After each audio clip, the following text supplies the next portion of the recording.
This News Today with WDW News Today. I'm Tom Corliss of WDWNT.com. Please like this video, subscribe, and hit the notifications bell to make sure you never miss the latest from the Disney theme parks around the world. Real quick, before we get to the news, it's time for the Gertie Cam. It's going to be a very quick one, Gertie. We're in the middle of Destination D23 and a million other things right now. So just a quick mention. Again, we are a little more than halfway sold out of our inflatable Gerties. They are 8 feet tall. They are 10 feet long, and they're ready to brighten up your holiday season. Go to Carousel Products right now, carouselproducts.com, to pre-order your giant inflatable dinosaur Gertie. Now, without any sound effects to the normal camera. Here now, the news for August 29th, 2025. To celebrate the opening day of the Beak and Barrel, the new Pirates of the Caribbean themed tavern at the Magic Kingdom, new merchandise for the venue is now available at Walt Disney World. We found the collection in Plaza del Sol Caribe Bazaar in Adventureland. There is a Beak and Barrel t-shirt in red heather for $31.99. And of course, as you see on my shoulder, there is Rummy the Parrot shoulder plush, or Peg Leg Pete. Call him either, really. $24.99 for this shoulder plush. And again, they are available now. But I want to mention, like, we've got Peg Leg Pete on my shoulder because he's still Peg Leg Pete to me. Well, to let everybody know that it's still Peg Leg Pete to us, we have a new shirt from Carousel of Products, and it says that he's still Peg Leg Pete to me. There are several homages, little cool references to the original incarnation of Peg Leg Pete at Pirates of the Caribbean. We also did a very special version of the Carousel of Products logo. It's a treasure map. How cute is that? These are available right now. Limited edition of just 250. We've done 250 of these. We're not going to reorder these, and then they're gone. They're just to celebrate the opening of Beak and Barrel, and then that's it forever. So let them know he's still Peg Leg Pete to you with this shirt. Limited edition right now, carouselofproducts.com. The Beak and Barrel, by the way, now open at the Magic Kingdom. Our team was there this morning, so stay tuned for the full review. I know they got through. 45 minutes is not really enough time to review the entire menu, so I think we're going back one more time to finish that up. The first track from the Rivers of America is now gone, paving the way for more progress in Frontierland as Disney transforms the area into Piston Peak National Park.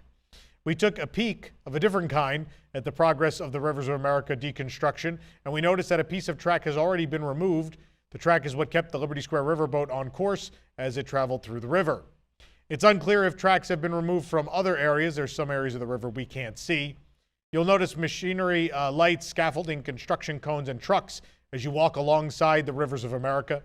Crews are also out draining the last of the small areas of water in the river, which may simply be leftover rainwater at this point. Since our last update, the Rivers of America is, for the most part, completely dry. There are just a few small puddles around the Liberty Square riverboat track. The riverboat closed along with Tom Sawyer Island back in July. The Liberty Bell riverboat has been moved backstage, where it remains intact still at this time. There are still full buildings on Tom Sawyer Island, though props have been removed, but lots more demolition to come. But of course, this area will become a Cars-themed area in the coming years, and that will pave the way out beyond the berm of the park, if you will, for the upcoming Villains Land as well. There seems to be some miscommunication as to if Big Thunder Mountain Railroad will have some sort of exploding dynamite when it reopens in 2026. A few days ago, Disney shared details of the updates coming to the classic Magic Kingdom attraction. The ride closed this past January and will reopen next year with a little bit of new magic. A new description of Big Thunder Mountain on the Walt Disney World website stated guests would dodge exploding dynamite and falling boulders as you swoop around turns, drop into canyons, and dart through the town of Tumbleweed. References to the exploding dynamite and falling boulders have been removed from the website. That final bit of the official description now reads, as you enter the cavern, the engine speeds up quickly along the rickety track, then swoop around turns, drop into canyons, and dart through the town of Tumbleweed. The dynamite seemed to indicate the Magic Kingdom version would get a scene maybe similar to Disneyland's version of Big Thunder, which in 2012 added an exploding dynamite scene. Now, I've explained this several times on the show. That new scene was added in Paris and at Disneyland Paris. At Disneyland, it works some of the time. At Disneyland Paris, it works almost none of the time. Whatever the design of that is, it has a hard time getting the necessary water up to that scene to create the smoke, or the mist, I should say, that is then projected onto. So that hasn't been a reliable scene for nearly any of its life at either of those parks. Here's what I will say. When Wyatt Winter of WDI was brought on stage at the media event, they specifically said that the new opening scene they showed us, they said was not all they would share in the next coming months, that there was more to tell later. You wouldn't really tease that after showing a new show scene if you didn't have another new show scene to showcase. What I think happened was someone probably got mad that they already gave away what else is coming, and so they asked them to change it as to keep that announcement special for when they decide it's time to make the announcement of what the other changes to Big Thunder are. That's going to be my assumption, because we were teased that there's more, and they, the Imagineers on stage kind of smirked about it, and so there's definitely more to be said. Whether or not that's Exploding Dynamite or something else remains to be seen, but I'm going to bet that it wasn't clear that they're not ready to talk about that scene yet. They want to leave that as an announcement or surprise for later, and so it's been removed from the website for now. But I don't believe that means that scene isn't happening or another new scene isn't happening. I tend to believe this is just like a PR miscommunication. TRON Lightcycle Run at the Magic Kingdom has a buildup of dirt and rust at the entrance and on the large canopy, showing that it may be time for another deep clean of the attraction. TRON Lightcycle Run opened back in the spring of 2023. 2.5 years later, the attraction is showing signs of needing that cleaning. The biggest areas of concern is the large white canopy that covers the outdoor portion of the track, as well as the walkway leading up to the queue. It's difficult to identify what exactly the buildup is made of when standing several feet away. It's possible that it's just a significant amount of dirt due to being exposed to the elements in Florida. But the large attraction sign located at the attraction's entrance is dirty as well. And the white wall that surrounds the sign shows signs of dirt, grime, and rust. And while the canopy would be a much larger undertaking to clean, the entrance sign would be relatively easier to maintain. In late 2023, TRON was showing signs of extensive dirt buildup on the canopy beams and other areas of the exterior. And 6 months later, Disney finally got that cleaned up. For comparison, the current dirt buildup doesn't look quite as extensive as it did back then. This is all normal, as outdoor attractions will get dirty. However, the Disney reputation is the place will be kept as clean as possible. And there was definitely a time in history when the Disney parks were cleaned and those facades were cleaned on a very regular basis.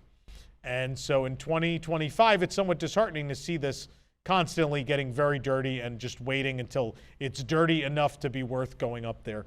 There should be a regular cleaning schedule that is regular enough to where you don't see this. There's also rust in the queue. I don't think we even ended up putting it in the post.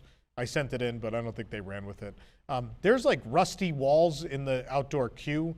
Like there's metal pieces that clearly water got to and it rusted through and it's just rusty. That's not the aesthetic of TRON. The aesthetic of TRON is very clean and futuristic. Rust and grime and dirt do not evoke the feelings of TRON. So I hope they find a more regular schedule to do this. This program, get it program because TRON. This program is brought to you by our official travel agent sponsor, Be Our Guest Vacations. Your dream vacation begins with Be Our Guest and their concierge team of expert vacation planners. Head on over to wwnt.travel and their team will design your next magical vacation, from the Walt Disney World and Disneyland Resorts to Disney Cruise Line to Adventures by Disney and more. And the best part is their concierge services are 100% free. So book today. Pete said it. I heard him. The 2025 EPCOT International Food and Wine Festival has begun at the Walt Disney World Resort, and we were there to cover it all. In fact, I'm still recovering from eating over 58 new items yesterday. Or eating and drinking 58 new items, I should say. Our video review is out now. It's very long, but it is everything new this year. And of course, you go to our website to read about everything new from this year and everything returning as well. So exhaustive coverage. We also have coverage of all the merchandise that was released, the scavenger hunts, all the things you need to know about the festival are available at wwnt.com. But please go watch that video review. A lot of calories were taken on for your entertainment and also to make sure you make intelligent decisions as to what to order at the event. So, the Geo82 souvenir glasses revealed before the opening of Epcot's bar are now available for purchase. Only Geo82 guests can purchase the souvenir glassware. There are two styles, a wine glass and a rocks glass. They are designed by Luigi Bormioli and created with traditional Italian craftsmanship using new age glass-making technology and high-quality crystal. They're both dishwasher safe. Both styles have a molded geometric pattern around the bottom inspired by Spaceship Earth and the Geo82 logo etched on the side. Both glasses, they're $35 each. Guests are limited to 2 of each style, so up to 4 total you could buy at once. The glasses were revealed, again, before the bar opened, then they didn't have them. In fact, the earliest of guests were given them as gifts upon leaving, but now they are available for sale as originally intended. The newest construction permit has been filed for the former Star Wars Galactic Starcruiser, which is set to become, if it isn't already, Walt Disney Imagineering offices at Walt Disney World. The permit filed on August 26th lists general construction as the main project and expires in 1 year. The address is 201 South Studio Drive, which is the former site of the Star Wars Galactic Starcruiser. I mean, it's still there, just the site of the formerly operating Star Wars Galactic Starcruiser. The permit is labeled Project H and assigned to Balfour Beatty Construction. This is a large contractor that Disney has partnered with multiple times in the past, often for major projects. A previous permit was filed for general construction on the property back in January of 2024 with a different contractor. But earlier this year, we learned the space would become offices for Walt Disney Imagineering. It will serve as the hub for upcoming expansion projects, and there are many underway, of course, like the Tropical Americas at Animal Kingdom, Piston Peak and Villains Land at Magic Kingdom, Monsters Inc. at Hollywood Studios, and much, much more. Along with additional roofing and sliding glass doors, the future entrance to Disney Lakeshore Lodge is beginning to take shape. Approaching from Bay Lake, we got to look at the continued work on the furthest section of the new resort. As with our last update, there are still several cranes moving materials as more sheathing, air, and water barriers, windows, and doors are installed. The shortest section of the wing is still missing windows, although work continues on several of the balcony areas outside of each room. With even more roofing, construction, and framing, it's likely that all floors of the upcoming resort have been constructed at this point, leaving a tiered level look to the facade.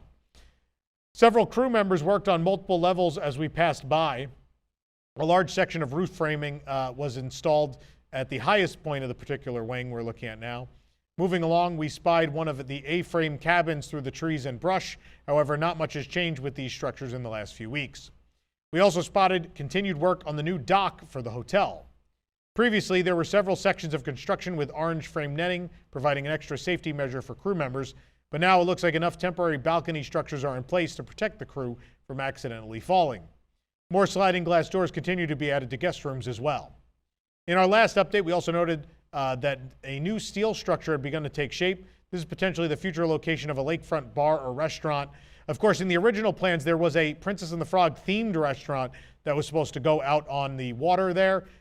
They have not mentioned the existence of a dining venue for this hotel since it has restarted and come under a new name. So we don't know for sure that that's what it is, but it could very well be that. Moving closer to Clementine Beach, 4 A-frame cabins still stand. These were also originally designed, again, for Reflections, a Disney Lakeside Lodge, but have remained a part of the new plan. I think a lot of this is going to be nearly identical to what Disney envisioned before. With construction mainly focused on roofing and exterior additions, this wing of the resort has seen substantial changes, including more sliding glass doors, windows, and awning structures. Most notably appears the entrance to Lakeshore Lodge is beginning to take shape between the two sections of the resort. The steel structures are beginning to resemble the shape of the concept art you're seeing now. Compared to the art, the framing is very similar in shape, although the concept looks to be extended outward. We'll keep an eye on the progress to see how similar or dissimilar it will be from the art. Meanwhile, past the A-frames nearest Clementine Beach and scaffolding against the building, more protective materials have been added to the section of the resort shown here. On the side facing Daniel Boone's Wilderness Arcade at Fort Wilderness, most, if not all, of the sliding glass doors have been installed. Work also continues on the awning and elevator shaft for this section of the building that looms over the guest-facing buildings at Fort Wilderness. Disney likely wants this section of the resort completed first due to how visible it is, and it's been an eyesore for a while. So it's nice to see it at least be finished. Not that I like that it's there, but of course, Disney demolished their old water park River Country to make space for this new resort. Construction was put on hold in 2020 due to the pandemic, and then eventually, finally, Disney announced the project was restarting under a different name, and here we are now with a likely opening in 2027. As Disney Lorcana ramps up the upcoming release of Fabled, the 9th set in the popular trading card game, a new promo card is being given out at the Disney parks and remaining Disney Store locations. The card is the first to be released under the new Magical Places rarity. It is a park-exclusive variant of the Belle Apprentice Inventor from Set 7, which was Arcasia's Island. A small castle turret symbol on the bottom center of the card border signifies the variant as a park exclusive. The card release coincides with the launch of Lorcana-focused activities at Beast's Library at Disney California Adventure, where guests can receive a Different Magical Places promo card. Previously, similar activities began on Disney Cruise Line, where guests aboard the Disney Treasure could complete quests to earn up to 5 different exclusive cards. The card can be picked up at pin traders in downtown Disney District at Disneyland Resort and the World of Disney and Disney Springs at Walt Disney World while supplies last, and no purchase is necessary. The card is also available at the World of Disney and Disneyland Paris as a gift with a €30 minimum purchase of Disney Lorcana items. The card is also available at Disney Store locations such as in Times Square, New York. It has not yet been confirmed if a purchase is necessary to receive the card from those locations. We picked up the card in downtown Disney at Disneyland. Alongside the card, pin traders was stocked with the new Fabled merchandise, including starter decks, Illumineers, troves, deck boxes, sleeves, and playmats. We're going to talk more about what happened in the Beast Library. That'll be on next week's show. It's probably already posted on WDWNT.com if you can't wait to see it. The latest addition to the windows of the Emporium at Disneyland is Moana, with the store debuting a new display featuring the film's characters and some special effects. The Emporium on Main Street has a new Moana-inspired window display specifically featuring the characters as they were seen in Moana 2. Maui and Moana herself are seen sailing together on her boat through some rolling waves. Moana is wearing her outfit from the second film, which has the white top and a skirt covered with red patterned fabric. She is leaning off to the side of her boat with a determined expression, and Maui is standing just behind Moana looking excited with his hook raised high in the air and his hair blowing in the breeze. One fun special effect for this window is some lighting added to Maui's hook, causing it to glow blue. On the opposite side of the boat, Pua and Heihei appear to be holding on tightly, and white sea foam surrounds the sides of the boat where it touches the water. There did appear to be a few more places where possible animations or movements may happen. Maybe they're not fully done with this yet. There were some slots near the back of the display that look like they may include additional components, but nothing, again, was moving when we visited. But we will keep checking on it. But near the back of the display, Tafiti is looking down over the characters in her signature leafy green outfit. The background is colored like the sky at sunset with some puffy clouds and shades of yellow, pink, and purple. And finally, hidden in one of the top corners of the display is a small Kakamora. Coconut-shaped character is holding on to a rope that is dangling from the roof and clutching a blow dart in the other hand. Of course, a Zootopia window display was just added back in July for the park's 70th anniversary. It is common during anniversary celebrations of the resort that these window displays get an update. For the absolute latest on these stories and all that didn't make it into today's show, be sure to check WDWNT.com and follow us on all your favorite social media platforms. Should news break over the weekend, and news is going to break over the weekend, that's the fastest way to get it. We are not going to be back for a show at least until Monday, so keep that in mind. But again, stay glued to social media. I have a feeling there's going to be some important things that you'll want to see over the weekend. You can support the entire team behind the show and others by joining the WDWNT Interglobe Society at patreon.com/WDWNT. Get access to exclusive content, discounted show and event tickets, and more. Special shout out to all of our WIGS members watching who make the show happen every week. For the worldwide leader in Disney Parks news, this is Tom Corliss and Peg Leg Pete saying enjoy the rest of your today and have a great, big, beautiful tomorrow.